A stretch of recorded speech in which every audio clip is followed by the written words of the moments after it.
Bonsoir Jean Louchet.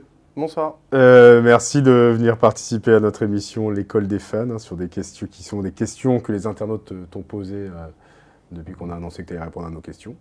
Le principe est très simple, des internautes posent des questions, tu y réponds. Et puis comme ça on va en savoir un peu plus sur toi, sur la saison, la préparation. Voilà, pas mal de questions, on en a reçu pas mal. Et on va commencer par la question de Jean, elle est toute simple. Alors je précise qu'on est ici installé dans la salle des kinés de l'hôtel de Southampton. Vous avez un beau décor derrière Jean.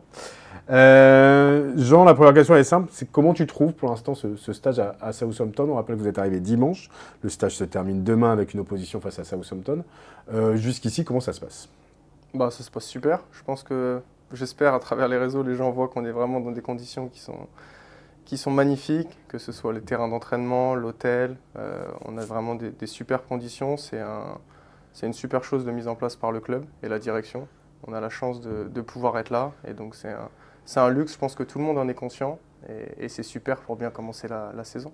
On précise quand même que si tu as le sourire, c'est aussi qu'il y a des coéquipiers derrière qui sont en train de faire un peu les idiots. Ouais, je confirme. Donc voilà, on embrasse Rémi Boissier, Lucas Boinès. Ouais. Et voilà, ils sont derrière nous en train de faire les idiots. Il y a Alexis qui nous demande, Dimitri pardon, qui nous demande justement comment tu trouves aujourd'hui la cohésion d'équipe. Est-ce que le groupe est en train de se mettre en place? On sait qu'il y a eu beaucoup de recrues qui sont arrivés, mais comment est-ce que tu trouves que la cohésion est en train de se mettre en place? Elle se met en place super sainement et super rapidement, je trouve. Il n'y a vraiment que des bons gars, donc forcément ça aide. C'est beaucoup plus facile. Il y a vraiment un super groupe et donc forcément ça se met en place, il faut un peu de temps. Comme tu l'as dit, il y a beaucoup de nouveaux joueurs.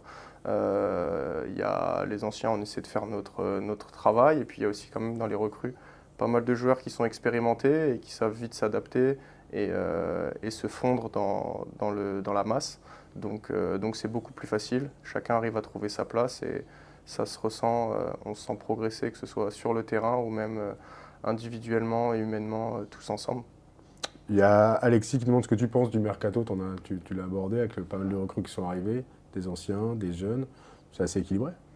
Ouais, sur le papier, je pense que c'est top, ça donne envie, c'est alléchant, on est les premiers contents parce que c'est super intéressant et de faire partie de ce nouveau projet, bah, c'est encore plus valorisant.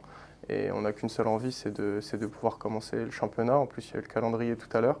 Donc on a envie de continuer déjà avant tout aussi la préparation, c'est quand même important parce qu'il y a quand même pas mal d'automatismes à trouver et de choses à mettre en place avec aussi le nouveau coach, des nouvelles directives. Mais chacun adhère et fait fédérer à un seul objectif et je trouve que ça se ressent et on tire tous dans le même sens. Alors, le stage va se terminer demain par une opposition face à Southampton. Vous attendez quoi de cette opposition, double opposition, hein? Ce sera 2 matchs d'une heure avec 2 équipes à chaque fois différentes, côté Southampton, côté Valenciennes. C'est quoi? C'est intéressant de se confronter à une équipe qui était en Première Ligue la saison dernière? Bah forcément, mais moi à titre individuel on connaît les gardiens, je connais les gardiens en face, donc c'est des super matchs à jouer et je pense que individuellement pour chaque joueur c'est des super matchs parce que ça donne aussi des indicateurs. Après ça reste un match de préparation, ça reste un match où on est ensemble depuis seulement même pas 3 semaines maintenant, donc ce sera à relativiser dans tous les cas, mais c'est un super test et je pense qu'il faut vraiment le voir comme quelque chose de positif. Et de pouvoir se jauger face à des joueurs de cette qualité, c'est forcément quelque chose de positif. Hugo nous demande, bon déjà, salut Jean, comment ça va? Quelles sont tes ambitions cette saison avec Valenciennes? Collectif ou individuel? Les deux. Collectif, bah, c'est de finir le plus haut possible. Je pense que on sait un peu tous, enfin moi le premier bien évidemment, je parlerai de monter pour ma part, parce que c'est clairement ce que je souhaite. Maintenant, c'est vraiment déjà de finir le plus haut possible, de bien commencer, de prendre match après match. C'est un peu bateau, mais je pense vraiment, et moi je vois vraiment le truc comme ça, il y a beaucoup de nouveaux joueurs, il faut que la mayonnaise prenne vite, mais il faut aussi être patient, c'est pas un mot que j'aime bien, mais il faut vraiment qu'on arrive à trouver des automatismes et à vraiment sentir une force à travers ce groupe. Et forcément, cette force, elle ne vient pas au bout de 3 semaines tous ensemble. Donc il faut être patient et il faut aussi en même temps aller vite. C'est ça qui est un peu paradoxal et c'est ça qu'il va falloir gérer cette saison pour pouvoir postuler aux places tout en haut du classement et bien évidemment je parlerai pour ma part, monter collectivement. Et après, individuellement, pour ça, ce sera derrière forcément être solide défensivement, faire des clean sheets, être décisif quand il faut l'être.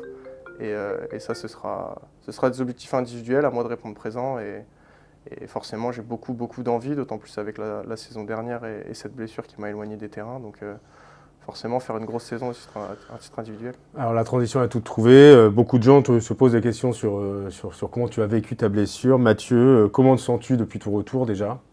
Mon genou, je le sens plus. Franchement, je touche du singe.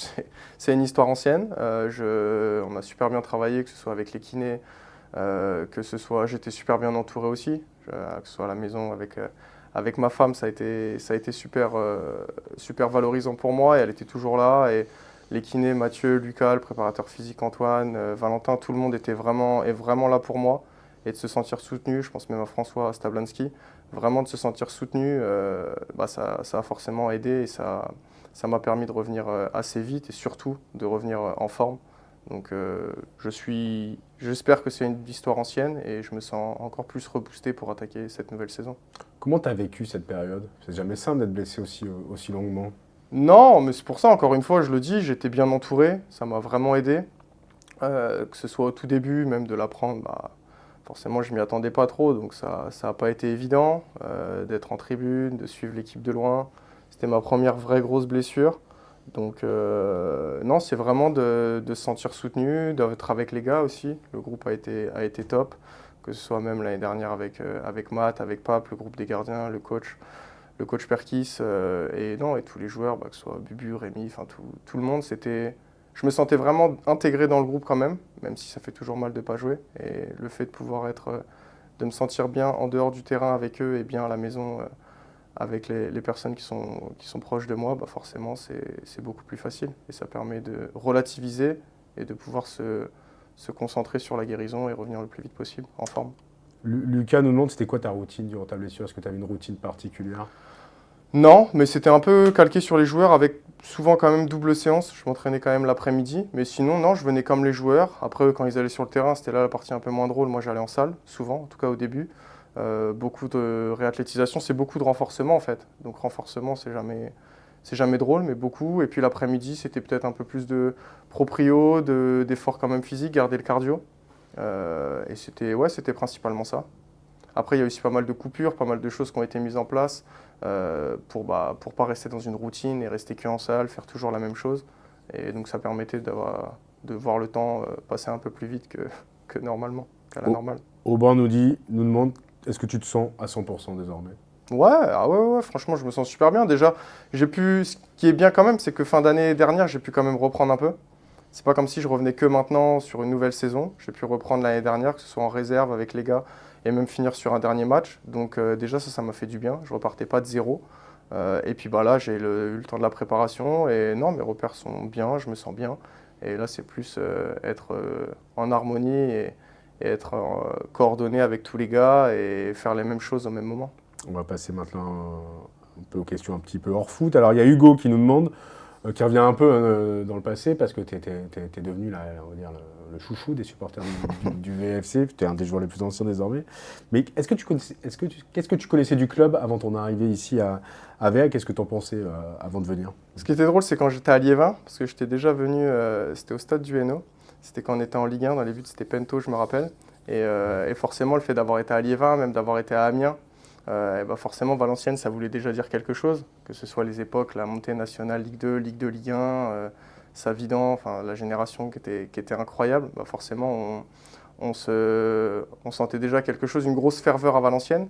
Et depuis que je suis là, je trouve que la petite similitude, c'est que on essaie de refédérer, de recréer quelque chose tous ensemble. Après, le même résultat, on verra, on l'espère tous. Mais ça, c'est pas la même chose. En tout cas, ça en découlera de ce qu'on met sur le terrain tous ensemble. Mais vraiment, cette ville qui est tournée vers un même objectif, qui est vraiment une ville de foot. Et ça, c'était vraiment top. Rémi Boissier, là-bas, on lui passe le bonjour à la fenêtre. Mais vraiment une ville de foot et une ville qui est attachée à son club. Et pour moi, c'était vraiment ça dans la vie extérieure. Et le fait d'être maintenant à l'intérieur, ça conforte exactement ce que je voyais de l'extérieur.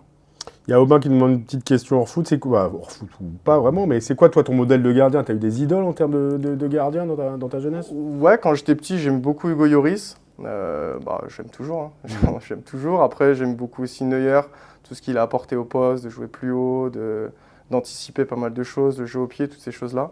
Donc ouais, je dirais principalement ces deux gardiens-là. Après, maintenant, là, en ce moment, Courtois, très très fort. Et je m'inspire de pas mal de gardiens et j'aime beaucoup regarder pas mal de matchs. Et ouais, essayer de choper, si je peux, des petites choses un peu par-ci par-là pour essayer de progresser. On a une question de Mathieu Michel, que tu connais bien. Il nous demande si tu es toujours aussi aléatoire à la belote. On sait que tu as beaucoup joué à la belote la saison dernière. À la coinche, oui. À la coinche. Est-ce que tu es toujours aussi aléatoire? Je ne sais pas ce que ça veut dire. Non, je pense que j'ai quand même bien progressé. Hein. Non, je pense que c'est... après, il m'a mis quelques fois dedans quand même. Hein. Je pense qu'il saura le souligner. Quelques fois, il a fait des petites erreurs. Moi, je ne lui en veux pas. Hein. Ça arrive, mais ouais, il m'a mis dedans. Il m'a mis un peu dedans quand même quelques fois. Mais je t'en veux pas, Matt. Sébastien nous dit, en fin de saison dernière, il y avait un petit groupe aussi de joueurs de pétanque, Lucas Boisdès, Rémi Boissier, dont tu faisais partie. C'est qui le meilleur à la pétanque? Le meilleur à la pétanque, je vais devoir être objectif. Hein. Si je suis faut. objectif, je vais dire que c'est Mathieu. Non, Mathieu était vraiment meilleur. Après, il est du Sud. Oui, mais après, il y en a d'autres. Aussi, oui, voilà, il y en a d'autres qui sont du Sud et je dirais pas la même chose. Hein, donc, non, tout le monde n'était pas. Après, non, sinon, je pense qu'on se tirait pas mal la bourre. Après, moi, je suis que pointeur, je suis pas tireur. Donc, voilà, je me considère peut-être pas comme un grand joueur de pétanque, quoi. Mais non, Mathieu sortait du lot. Rien à dire là-dessus. Question de Rémi Boissier. Alors, c'est sans doute une question avec un double sens. Quel contrôle? Ça, c'est la petite. La petite blague, c'est avec Rémi, on regardait une vidéo tout à l'heure dans le bus et c'était Zidane qui recevait le ballon et qui disait quel contrôle intérieur, extérieur, poitrine. Et donc c'est vrai, c'était par rapport à ça, on a bien rigolé là-dessus. Alors, on sent quand même qu'il y a une bonne ambiance entre vous. Enfin voilà, il y a vraiment une espèce de cohésion, même si pour certains qui étaient déjà là la saison dernière. Mais aussi déjà avec des nouveaux qui sont arrivés, qui sont en train aussi de... Ah ouais, non, je rebondis là-dessus, mais je pense, et après tout le monde le verra aussi et ça se matérialisera, je l'espère, et c'est tout ce qu'on souhaite sur le terrain. Mais le groupe vit vraiment super bien et ça a été hyper facile parce que tous les mecs sont vraiment au top. Et donc forcément, c'est beaucoup plus facile. Ouais, je pense à tous les jeunes, aux anciens. Tout le monde s'est fondu vite dans le moule. Et donc forcément, c'est beaucoup plus facile. Bon, alors question anglaise. Hein. Romain nous demande à juste titre, avec ce stage outre-Manche, qui dans le groupe maîtrise bien l'anglais? Derrick Abou et Strader Apois, ça compte pas, Strader avec eux en Angleterre. Et qui ne sait pas aligner 3 mots d'anglais? Alex Coef. Alex Coef numéro 1. Non, qui est bon. Qui est bon en anglais, Alex Coef. Qui est bon en anglais, qui est très bon en anglais, qui a pas mal voyagé, qui a fait pas mal de clubs. Donc Alex Coef qui est très bon. Et après, qui ne sait pas aligner 3 mots. 3 mots, je pense que Rémi, dans ses meilleures heures, peut-être 4 mots, mais je dirais pas beaucoup plus, quoi. Ouais. Rémi, je pense Rémi, je suis désolé, mais je te mettrai dedans, quoi. Ouais. On va conclure là-dessus, hein, puisque ça va bientôt être l'heure d'aller manger. JDD, c'est une bonne question de conclusion. Tu te vois encore à Valenciennes combien de temps? On sait que tu es sous contrat jusqu'en 2027, mais voilà, c'est un club où tu te plais bien. Alors ça, oui, clairement. Hein, je le répète encore une fois, c'est Valenciennes qui m'a tout donné et je suis éternellement reconnaissant et je me sens super bien ici. Tout est mis en place pour qu'on atteigne nos objectifs. Enfin, nos objectifs, c'est vague, mais qu'on puisse en tout cas bien performer et jouer le haut de tableau cette saison. Il y a un super projet, que ce soit à court, moyen terme, long terme. Donc je me sens super bien à Valenciennes. Moi, j'espère rester le plus longtemps possible. Et je suis super heureux vraiment d'être ici. Un petit message pour conclure aux supporters de VA. On a hâte de vous retrouver contre le Puy. On a 15 août, vendredi 15 août. On a vraiment hâte. Juste avant, on aura hâte aussi de commencer le championnat à Châteauroux, mais vraiment de tous se retrouver au stade, de redémarrer une nouvelle saison tous ensemble, qui on l'espère très belle. Et donc c'est ça le message, vraiment hâte. On fait toute cette préparation qui est aussi dure et intensive. Je pense aussi aux joueurs qui courent pas mal, c'est pour performer sur le terrain, se retrouver, partager des moments de joie tous ensemble avec les supporters. Donc hâte d'être au 15 août et de commencer cette saison tous ensemble avec des super souvenirs et des super émotions à la clé, j'espère. C'est tout ce qu'on espère. Merci beaucoup, Jean. J'espère. Merci à vous. Bientôt.